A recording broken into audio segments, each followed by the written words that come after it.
Alors, bonjour à tous et à toutes, ou alors bonsoir.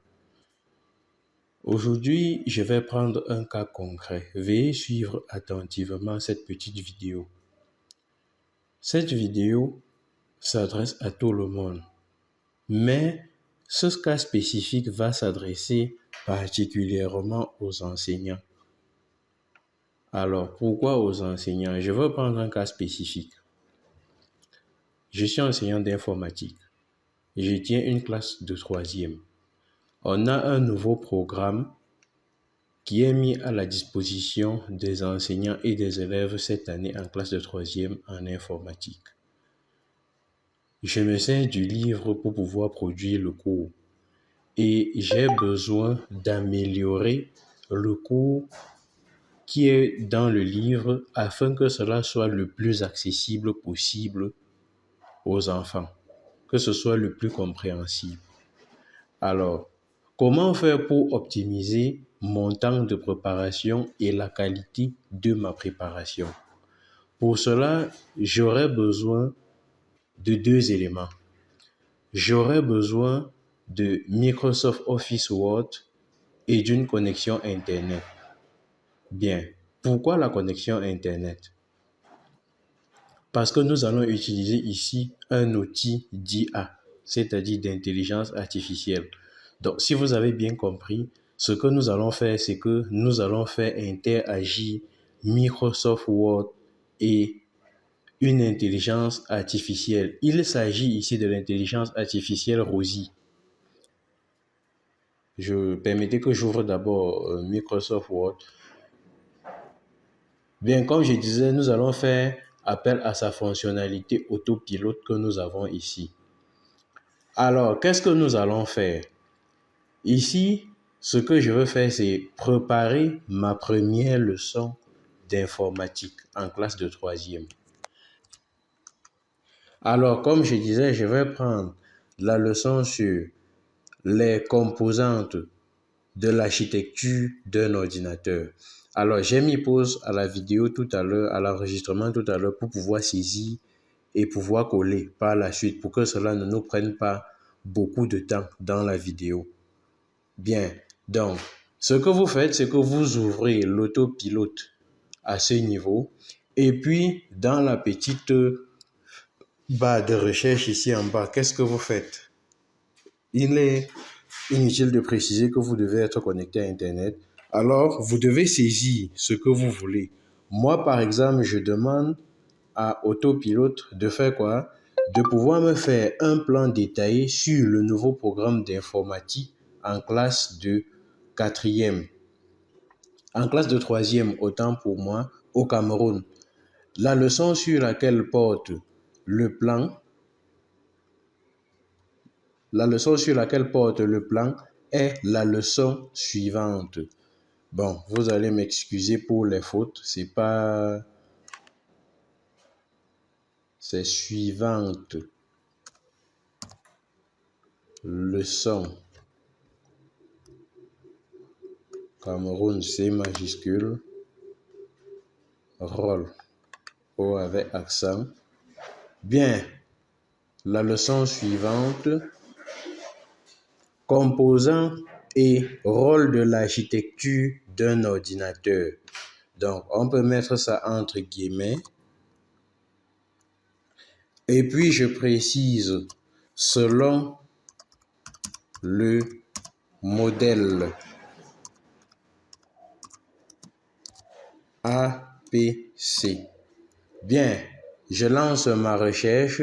Alors, que va faire Autopilote? Autopilote va simplement me proposer un plan. Il n'est pas calé que le plan qu'il va vous proposer est le meilleur plan. Vous pourrez y apporter des modifications. Bien, vous voyez, en moins de 30 secondes, Autopilote nous propose un plan. Alors, voici ce qu'il nous propose. Leçon, composants et rôles de l'architecture d'un ordinateur selon le modèle APC. Activité, production, communication pour une classe de 3e au Cameroun. Plan de la leçon, composants et rôles de l'architecture d'un ordinateur. Première partie, introduction, Il réserve 10 minutes pour l'introduction. À l'introduction, l'objectif, présenter le sujet et susciter l'intérêt des élèves. Deuxième partie, activité, poser des questions ouvertes pour évaluer les connaissances préalables. Qu'est-ce qu'un ordinateur? Quels sont certains des composants que vous connaissez? Exposer, expliquer brièvement l'importance de comprendre l'architecture d'un ordinateur dans le monde numérique contemporain. Activité 2, 20 minutes. Découverte des composants de l'ordinateur. Bref, vous avez compris exactement ce qu'il faut faire. Ce que nous allons faire ici donc, c'est que si le plan qui a été proposé vous intéresse, qu'est-ce que vous faites? Vous cliquez simplement sur Insertion. Une fois que vous avez cliqué sur Insertion, vous constatez que ce même plan est saisi sur la page Word où vous pourrez apporter toutes les modifications qui vous intéressent. Donc là, vous pouvez voir, je peux modifier à ma guise. Vous avez donc là tout ce qui a été proposé pour la leçon. Conclusion. Et en bas, vous avez le matériel nécessaire. Schéma d'un ordinateur, feuille de papier pour le schéma, marqueur ou crayon, questionnaire d'évaluation, ressources complémentaires, manuel d'informatique, vidéo explicative sur les composants d'un ordinateur, site web éducatif. Alors, voilà de manière ramassée comment vous pouvez utiliser l'intelligence artificielle et la bureautique pour pouvoir faire votre recherche. J'espère que ceci vous a aidé. Et n'oubliez pas, ça c'est juste un aperçu de ce que nous allons faire le jour de la formation. Alors, vous êtes bien d'accord avec moi que cette combinaison entre l'intelligence artificielle et l'outil Microsoft Office Word peut, puisqu'il s'agit de la combinaison, s'appliquer dans tous les domaines possibles. Prenons le cas d'un étudiant qui travaille pour son thème de mémoire. Tout ce qu'il a à faire, c'est de pouvoir taper les éléments dont il a besoin dans la recherche à ce niveau, puis faire sa recherche, cliquer sur Insérer et pouvoir effectuer la modification qui l'intéresse.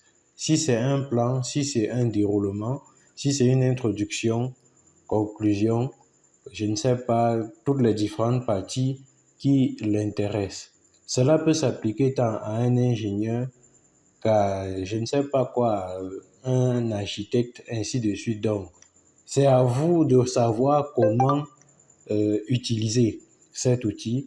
Et pour pouvoir bien utiliser cela, pour vous donner les bases, pour pouvoir optimiser votre travail, ce que nous faisons, c'est que nous vous donnons rendez-vous entre le 29 et le 30 novembre 2024 pour plus de connaissances et pour poser toutes vos questions. Nous serons là pour répondre à vos préoccupations.